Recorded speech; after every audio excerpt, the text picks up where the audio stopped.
Clipped to his ID badge, Nurse Benjamin Coe has something extra, a panic button.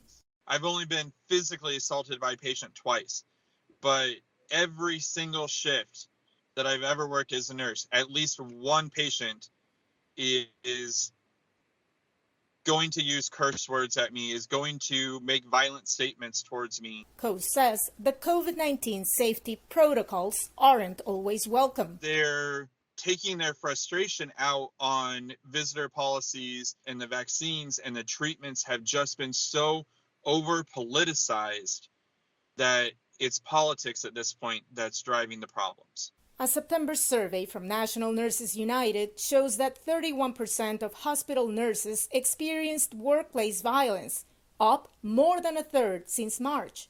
ICU nurse Mawata Kamara says a national nursing shortage is partly to blame. We have more people getting agitated for things such like waiting too long in the emergency room. Unfortunately, the reality is I have other patients that are also equally sick, and I can only dedicate a certain amount of time to this patient.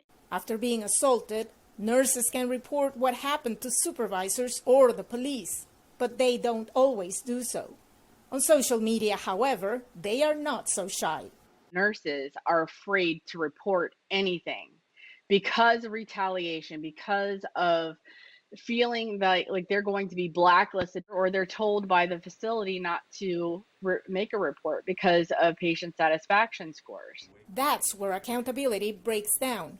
No reporting means attackers can get off scot-free, explains Richard Moreau of the Emergency Nurses Association. We're up to approximately 31 states that have felony laws. So if you violently assault an emergency nurse, if you are convicted and it's a felony, it's generally a year of jail time or even more.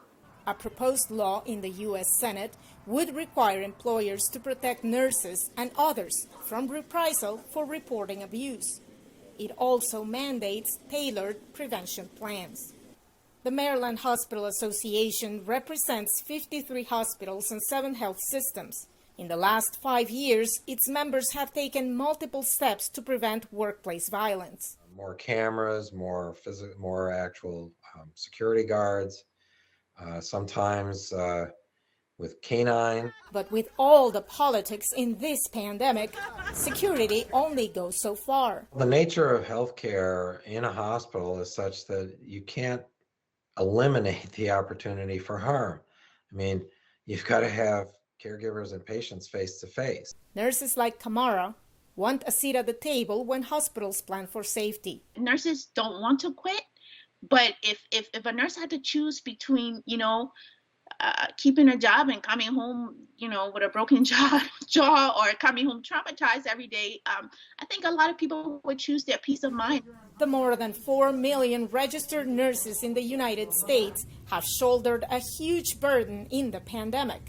A little help from their patients, they say, shouldn't be too much to ask. Veronica, Balderas, Iglesias for VOA News, Washington.